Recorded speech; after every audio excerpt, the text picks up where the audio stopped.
Hello students, हम triangles देख रहे हैं। ट्रायंगल्स में हमने लास्ट टाइम में थ्योरम 6.6 देखे थे। उसमें हमने देखा था कि ratio of the areas of two similar triangles right is equal to square of the ratio of their corresponding sides. तो उसी थ्योरम का यूज़ करके हम एक्सरसाइज 6.4 को सॉल्व करते हैं। एक्सरसाइज 6.4 का क्वेश्चन नंबर 1 है, let triangle ABC is similar to triangle DEF and their areas be respectively 64 cm square and 121 cm square. If EF is equal to 15.4 cm, find the BC. तो question में हमें कहा है कि two triangles, that is triangle ABC and DEF are similar and their areas also given, that is 64 cm square and 121 cm square. Let's suppose this is triangle ABC and this is triangle DEF. तो उनका area भी हमें given है और साथ में EF is equal to 15.4 centimetre. तो ये वाली साइड हमें दी है 15.4 सेंटीमीटर। तो हमें BC फाइंड करने के लिए कहा है।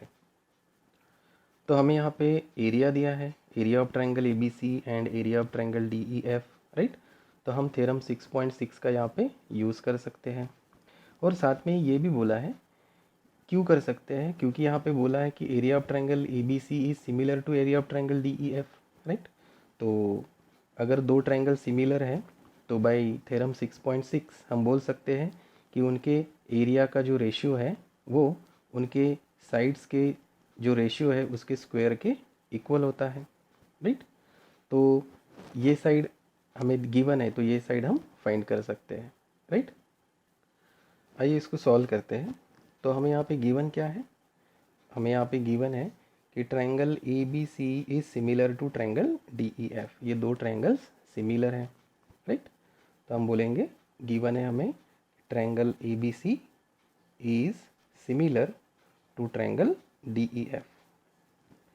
ओके, तो अगर दो ट्रायंगल सिमिलर हैं तो बाई थ्योरम 6.6 हम बोल सकते हैं कि इन दोनों ट्रायंगल्स के रेशियो भी कैसे होते हैं, रेशियोज़ जो है उनके साइड के रेशियो के स्क्वायर के इक्वल होते हैं।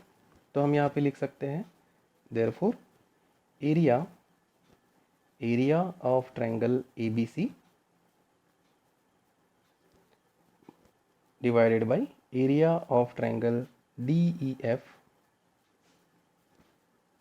ये इक्वल होंगे उनके साइड्स के रेशियो के स्क्वायर के। तो हम यहाँ पे लिख सकते हैं that is AB by DE का square which is equal to BC by EF square, BC by EF square which is equal to AC by DF square right. Okay, और हमें गिवन क्या है, हमें यहाँ पे गिवन है कि EF की वैल्यू हमें गिवन है, मतलब ये वाली साइड हमें गिवन है और ये वाली साइड हमें निकालनी है राइट।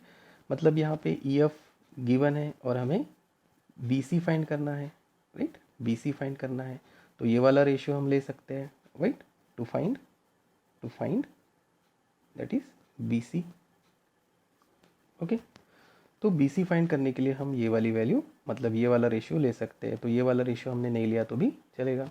तो हम बोलेंगे therefore area of triangle ABC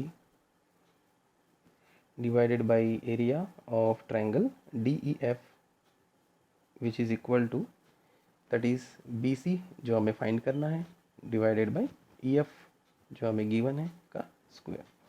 तो यहाँ पे हम वैल्यूज पुट करते हैं राइट।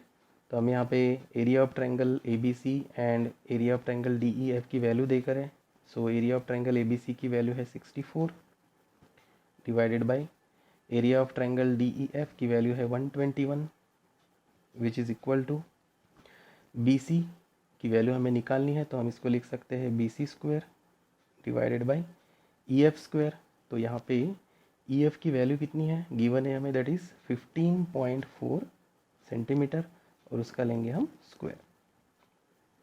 ओके, सो यहाँ पे हमें फाइंड क्या करना है, यहाँ पे हमें BC की वैल्यू फाइंड करनी है। तो BC को हम एक साइड रखते हैं तो ये इस तरह से हो जाएगा दैट इज़ 64 इंटू 15.4 इधर चला जाएगा, ये 2 टाइम्स है तो हम इसको 15.4 स्क्वायर इस तरह से लिखेंगे divided by 121 which is equal to BC square.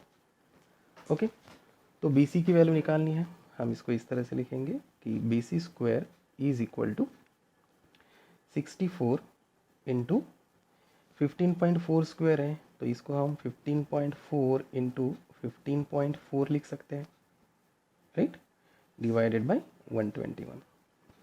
तो यहाँ पे हम डायरेक्टली अगर कैंसिल होता है तो कैंसिल भी करेंगे। ओके, सो 121 किससे डिवाइड होता है, तो हम कहेंगे यहाँ पे कि 121 में हम 11 से डिवाइड कर सकते हैं। ओके, सो 11 वन ज़ा एंड 11 वन ज़ा 11, तो यहाँ पे वो 11 आया। यहाँ पे 15.4 कैंसिल हो जाएंगे, 11 वन ज़ा, यहाँ पे 15 है सो 14, so remaining is that is 4, सो 44, सो 11 4 ज़ा। सो वैसे ही ये भी 11 यहाँ पे कैंसिल हो जाएगा, सो यहाँ पे आएगा 1.4। Okay, so BC square is equal to 64 into 1.4 into 1.4, इतना ही रहा, राइट, जो डिनोमिनेटर है वो पूरी तरह से कैंसिल हो गया। So BC square is equal to, अगर हम इस सभी नंबर्स का मल्टीप्लिकेशन करते हैं तो ये मल्टीप्लिकेशन आता है दैट इज़ 125.44। ओके, सो हमें यहाँ पे BC स्क्वायर की नहीं, हमें BC की वैल्यू निकालनी है। So BC is equal to under root of 125.44। Okay, so यहाँ पे अगर हम इसका स्क्वायर रूट निकालते हैं, फैक्टर्स निकाल कर अगर हम स्क्वायर रूट उसका निकालें तो इसका स्क्वायर रूट आता है दैट इज़ वैल्यू आती है 11.2 सेंटीमीटर।